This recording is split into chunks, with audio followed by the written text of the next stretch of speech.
O objetivo dessa aula é analisar o sinal de uma função do segundo grau. Título da aula: Estudo do sinal de uma função quadrática, que é a função do segundo grau.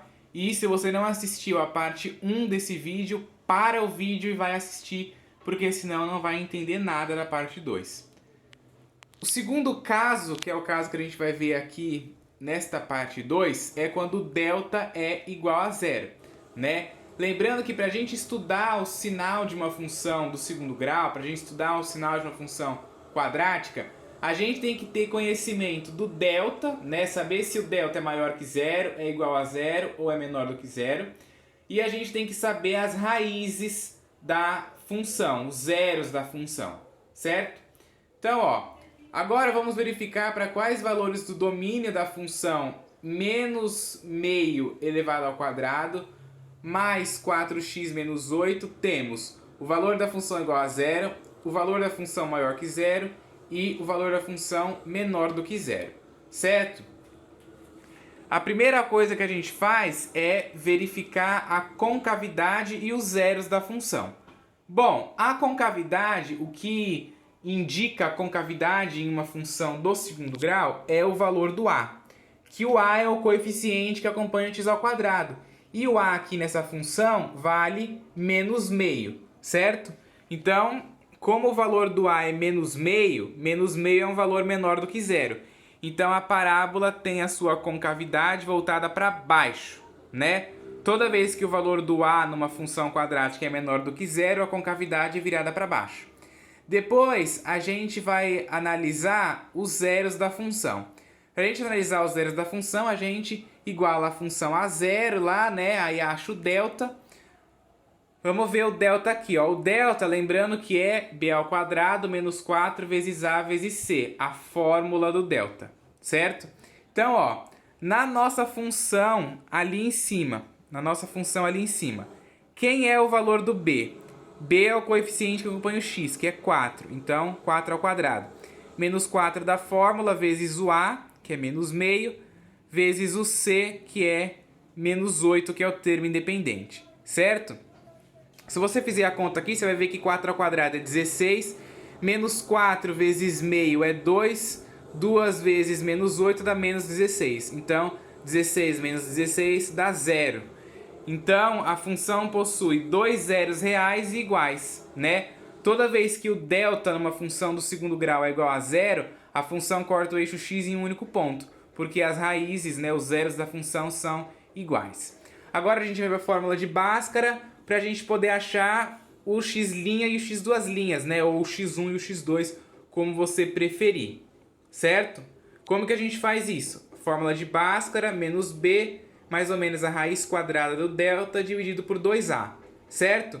Menos o b. O b vale 4 aqui, ó, né? B vale 4. Então, o menos da fórmula torna um número negativo. Então, vai ficar menos 4, mais ou menos a raiz quadrada de 0, dividido por 2 vezes o a, que é menos meio. Tá vendo, ó? O a é menos meio. Então, vai ficar menos 4, mais ou menos a raiz quadrada de 0, que é 0, dividido por 2 vezes menos meio. 2 vezes menos meio é menos 1, certo? Aí a gente coisa isso daqui em duas partes, né? Que é o x' e o x duas linhas. A primeira parte é o x', que é menos 4 mais 0. Menos 4 mais 0 é menos 4, que dividido por menos 1 dá 4. Na divisão tem a regra de sinal, né? Menos com menos dá mais, 4 dividido por 1, 4, certo? Depois, menos 4, menos 0. Menos 4 menos 0 também é menos 4, que dividido por menos 1 dá 4. Também tem a regra de sinal aqui, 4 dividido por 1, 4. Aí você desenha só o eixo x, né? Não precisa desenhar o gráfico inteiro para poder estudar o sinal. Desenha só o eixo x com as raízes, né? Que é onde está as raízes, que é o que importa. O que importa para a gente é as raízes e a concavidade da parábola. Bom, como a gente viu que o delta deu 0, então essa parábola aí vai cortar o eixo x em um único ponto, que é o ponto da raiz, ó, a raiz múltipla, que vale 4. Ó. Então, isso aqui é uma raiz dupla, o 4 é uma raiz dupla. Então, concavidade virada para baixo, porque o coeficiente a é negativo, certo? Aí a gente analisa. Bom, valores que estão abaixo do eixo x é negativo, acima do eixo x é positivo. Essa parábola tem alguma parte acima do eixo x? Não. Então não vai ter nenhum valor positivo, né? Ó, todos os valores à esquerda do 4 é negativo e à direita do 4 também vai ser negativo, porque a parábola inteira está abaixo do eixo x.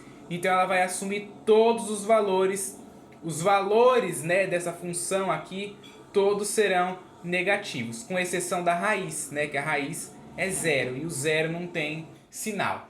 Portanto, a partir da gente analisar o gráfico, a gente consegue ver que o valor da função, né, que a função, quando o valor dela dá zero, isso acontece para o x igual a 4, que é justamente a raiz da função, né? Ó, toda vez que a função está aqui na raiz, a gente consegue ver que vale 4, certo?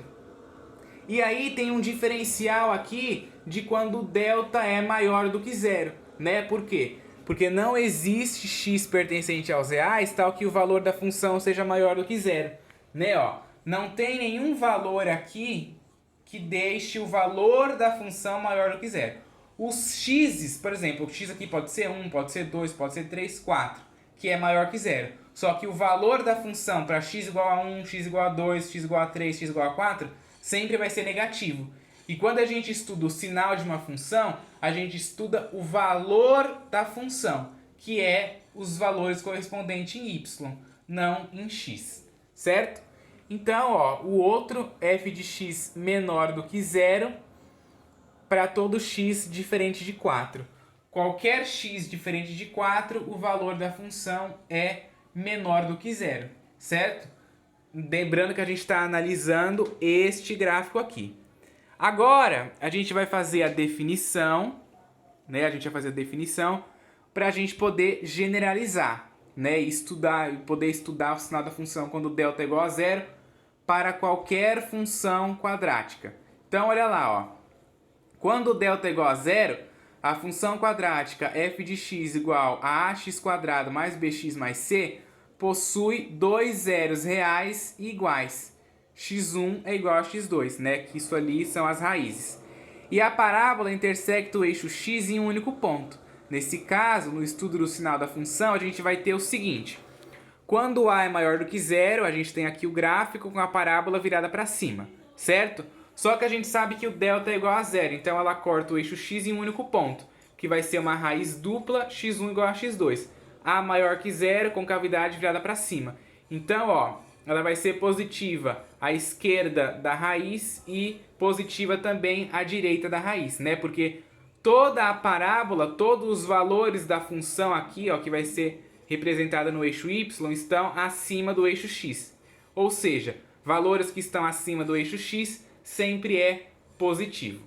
Então, ó, o valor da função sendo zero, isso vai acontecer para o x igual ao x1 igual ao x2, que é as raízes, né?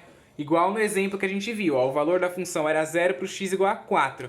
Só que o 4 aqui é o x1 e o x2, porque o 4 é uma raiz múltipla, porque o delta é igual a zero. E quando o delta é igual a zero, ó, a gente tem duas raízes iguais. O valor da função é maior do que zero para todo x diferente da raiz, né? Ó, quando a é maior que zero, o valor da função é maior do que zero para todo x diferente do x1 e do x2 também, né? Que é a raiz. Aqui é x1 e x2 porque assume raiz igual. E não existe x pertencente aos reais tal que o valor da função é menor do que zero, né? Ó, porque quando a parábola é positiva, tem a concavidade virada para cima, não tem nenhum valor aqui abaixo do eixo x, que seria os valores de zero, certo? E quando o a é menor do que zero, tem a concavidade virada para baixo, então a gente tem um único ponto, né? A função cruza o eixo x também em um único ponto. Concavidade virada para baixo, ó. Agora todos os valores da função que são remetidos aqui no eixo y vão estar abaixo do eixo x. Então, todos os valores que a função pode assumir vai ser negativo. Então, o valor da função é zero para o x igual às raízes, né? Ó, aqui nas raízes x1 e x2 o valor da função é zero. Não existe x pertencente aos reais tal que o valor da função seja maior que zero. Porque, ó, a parábola está concentrada toda abaixo do eixo x e os y's são todos negativos. E o valor da função menor do que zero existe para todo x diferente das raízes, né? x1 e x2, porque as raízes são múltiplas, tá? Então, o valor da função é menor do que zero, né? Para todos os valores diferentes da raiz, porque na raiz é zero e o zero não tem sinal, ok? Então, espero que tenha ficado claro essa ideia aí para vocês.